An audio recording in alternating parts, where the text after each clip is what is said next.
అర్ధరాత్రి 2 అయ్యింది. ఈ టైంలో ఎర్లీ మార్నింగ్ ఫ్లైట్ బుక్ చేసుకున్నాం. ఎర్లీ మార్నింగ్ ఫ్లైట్ ఎందుకంటే చీప్ ఉందని చెప్పి ఎర్లీ మార్నింగ్ 6కి బుక్ చేసుకున్నాం. అక్కడికి వెళ్ళడానికి మా ఇంటి నుంచి 3 hours జర్నీ. సో అందుకని 12ంటికి లేచా. బస్ లేదు, హాఫ్ అన్ అవర్. ఇప్పుడు వచ్చింది, 2 అయిపోయింది. 2 hours ఎయిర్పోర్ట్ రీచ్ అవ్వాలి. 6కి ఉంది flight. Anyway, good morning.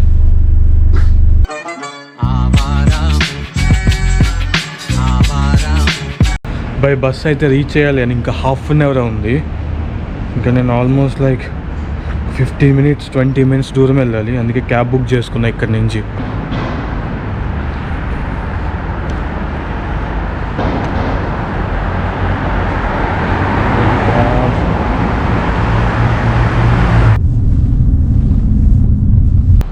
Welcome to new country ప్రిస్టినా, Kosovo అని చెప్దాం అనుకున్నా, కానీ ఇంకా లండన్ లూటన్ ఎయిర్పోర్ట్ దగ్గరే ఉన్నా.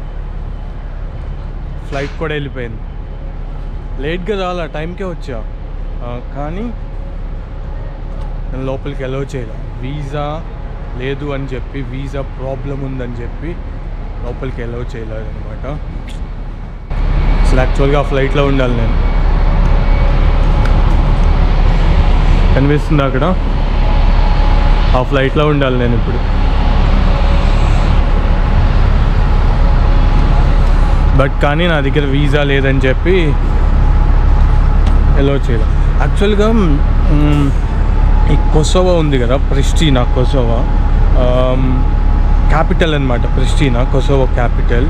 ఆ కంట్రీ యాక్చువల్గా ఇంతకుముందు సర్బియా, అల్బేనియా వెళ్ళాం కదా మనం. ఇక్కడ BRP అని ఉంటుంది, UK రెసిడెన్షియల్ కార్డ్ అని, రెసిడెంట్ కార్డ్ అని ఉంటుంది. ఆ కార్డ్ ఏంటంటే మన ఆధార్ కార్డ్ టైప్ అనమాట. ఇక్కడ ఉన్న వాళ్ళకి ఇస్తారు. ఆ కార్డుతో వీసా లేకుండా ఫ్రీగా కొన్ని కంట్రీస్కి వెళ్ళొచ్చు. అలాగే మనం వెళ్ళాం ఇంతకుముందు సర్బియా, అల్బేనియా, మోంటినీగ్రో. నేను అలాగే ఉంటుంది ఈ కంట్రీకి కూడా అనుకున్నా, ఎందుకంటే ఈ కంట్రీ సర్బియా నుంచి విడిపోయింది. సర్బియా అండ్ కొసోవో రిలేషన్ ఎలా ఉంటుందంటే, కొసోవో ఇండిపెండెంట్గా 2008లో నేను ఈ నుంచి విడిపోతున్నానని చెప్పి ఇండిపెండెంట్గా దానంతగా అది విడిపోయింది. కానీ సర్బియా మాత్రం దాన్ని యాక్సెప్ట్ చేయలేదు. నువ్వు విడిపోవడం కాదు, నువ్వు నాలోనే ఉన్నావు, నువ్వు నాలో ఒక పార్ట్ అంతే, నేను కంట్రీ కింద యాక్సెప్ట్ చేయను అన్నారు. సో ఇప్పుడు కొసోవోలో నుంచి మీరు సర్బియాలోకి ఎంటర్ అయ్యారనుకో, ఎంటర్ కానివ్వదు. ఎందుకంటే మీరు ఆల్రెడీ సర్బియాలోకి వచ్చేసారు, కానీ మీ స్టాంప్ ఉండదు. స్టాంప్ మాత్రం కొసోవో ఉంటుంది. మీ కొసోవోలో ల్యాండ్ అయ్యారు కాబట్టి. సర్బియాలో ల్యాండ్ అయినప్పుడు మీకు సర్బియా స్టాంప్ పడుద్ది, కొసోవోలో మళ్ళీ కొసోవో స్టాంప్ పడుద్ది. సో సర్బియాలో నుంచి కొసోవోలోకి ఎంటర్ అవ్వగలరు, కానీ కొసోవోలో నుంచి సర్బియాలోకి వెళ్ళలేదు. సో ఇదన్నమాట అక్కడ కాంప్లికేషన్స్. ఈ కాంప్లికేషన్స్లో నేను అప్పటికి చూశాను, కానీ ఇంత నేను వీసా సర్బియా వెళ్ళాం కదా లాస్ట్ టైం, సేమ్ అలాగే ఉంటుంది వీసా ప్రాసెస్. BRPతో వెళ్ళిపోవచ్చులే అనుకున్నా, కానీ ఇక్కడికి వచ్చిన తర్వాత లేదు, అలా వెళ్ళడం కుదరదు అంట. దీనికి విడిగా ఒక వీసా తీసుకోవాలంట. సో అందుకని నేను లోపలికి అలౌ చేయలేదు. లేదంటే ఈ పార్టీకి ఫ్లైట్లో ఉండాలి నేను. ఇప్పుడు ఏం చేయాలో అర్థం కావట్లేదు. అయితే అక్కడ దిగి రేపు పొద్దున్న అక్కడి నుంచి బస్సులో పక్కనే నార్త్ మెసడోనియా అని ఇంకో కంట్రీ ఉంది, ఆ కంట్రీకి నేను రేపు బస్సులో వెళ్ళాను. దానికి వెళ్దామా పోనీ, ఇక్కడ నుంచి ఓకే ఈ కంట్రీకి వీసా లేదన్నారు. సరే నార్త్ మెసడోనియా ఉంది కదా, దానికి డైరెక్ట్ ఫ్లైట్ బుక్ చేసేసుకుని, నెక్స్ట్ ఫ్లైట్ ఏది ఉంటే దాన్ని బుక్ వెళ్ళిపోదాం అనుకున్నాం. కానీ దానికంట యూకే వీసా యాక్సెప్ట్ చేస్తారు. కాకపోతే ఆ వీసా పాస్పోర్ట్లో స్టాంప్ అయి ఉండాలంట. ఇక్కడేమో మనకి కార్డ్ యాక్సెప్ట్ చేయరంట. మళ్ళీ మనకేమో ఈ వీసా ఇస్తుంది. ఇక్కడ గవర్నమెంట్ ఈ వీసా ఇచ్చింది, ఆ ఈ వీసా యాక్సెప్ట్ చేయరంట. మళ్ళీ యూకేలో ఉంటే యాక్సెప్ట్ చేస్తారు.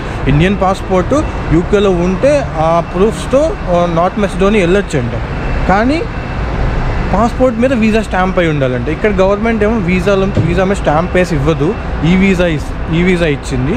అండ్ ప్రూఫ్ చూపించడానికి మనకి ఒక కార్డు ఇస్తుంది, ఆధార్ కార్డు లాగా, అది BRP. అది సెట్ అవ్వదంట వాళ్ళకి. మళ్ళీ పాస్పోర్ట్ మీద స్టాంప్ అయి ఉండాలంట. లేదంటే మరి అలా గవర్నమెంట్ ఇక్కడ ఇవ్వలేదు కదా అలా అంటే, లేదు అలా కాకపోతే మెకడోనియా వీసా స్టాంప్ ఉండాలి, అప్పుడైతే అలౌ చేస్తారు. ఏదైనా 2 కంట్రీస్కి అలౌ చేయట్లేదు. నా దగ్గర ఉన్న ప్రూఫ్స్తో లోపలికి అలౌ చేయలేమన్నారు. అండ్ ఇంకా ఏమైనా కంట్రీస్ ఉన్నాయేమో యూకే బీఆర్పీతో వెళ్ళగలిగిన కంట్రీస్ ఈ వీసా లేకుండా అని చెప్పి చూస్తే జార్జియా అని ఒకటి ఉంది, అది చాలా దూరం ఉంది. అండ్ సౌత్ అమెరికాలో కొన్ని లైక్ మెక్సికో, పెరు ఇవి ఉన్నాయి, అవి చాలా ఎక్స్పెన్సివ్ ఉన్నాయి. ఫ్లైట్ టికెట్స్ చాలా ఎక్స్పెన్సివ్ ఉన్నాయి, 150,000 అలా ఉన్నాయి. ఇప్పుడు నా దగ్గర అంత బడ్జెట్ లేదు.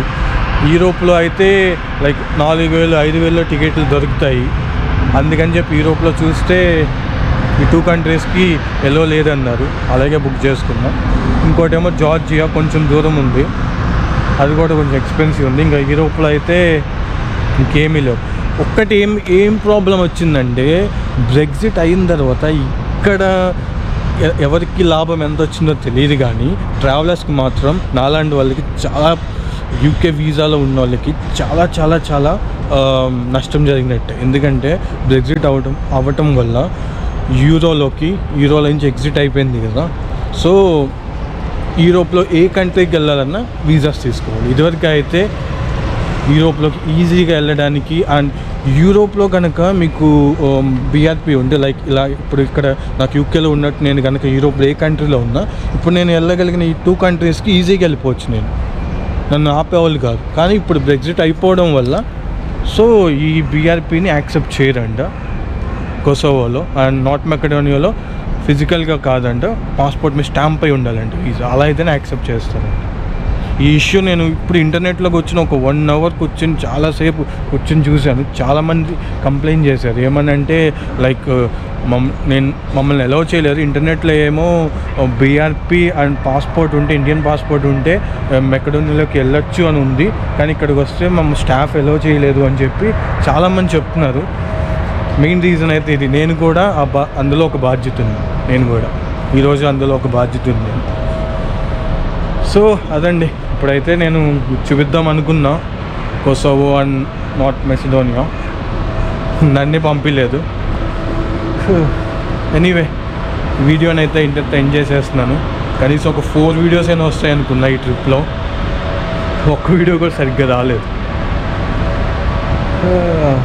అండ్ యూకే వీసా కూడా అయిపోతుంది నాకు జూన్కి, ఇంకో 3-4 మంత్స్లో యూకే వీసా కూడా అయిపోతుంది. So situation two worst. యూకేలో కూడా ఉండనో లేదో తెలీదు. సో యూరోప్లో మన ట్రావెల్ ఎంత దూరం వెళ్తుందని తెలీదు. ఒకవేళ యూకేలో అవ్వకపోతే బ్యాక్ ఇండియాకి వస్తే ఇండియాలో ఎక్స్ప్లోర్ చేద్దాం, ఏషియాని ఎక్స్ప్లోర్ చేద్దాం, ఏం పర్లేదు, చాలా ఉంది ఏషియాలో కూడా ఎక్స్ప్లోర్ చేయడానికి. ఇక్కడ యూకే వీసా రాకపోతే చూద్దాం ఏషియాలో. Until then please bye.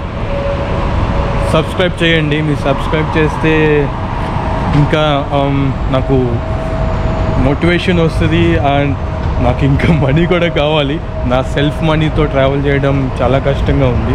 So నాకు కొంచెం ఇన్కమ్ కూడా వస్తూ ఉంటే ఎటు నుంచి అయినా ట్రావెల్ చేయడానికి నాకు చాలా ఈజీగా ఉంటుంది. So please like, share and subscribe. Don't forget. Bye.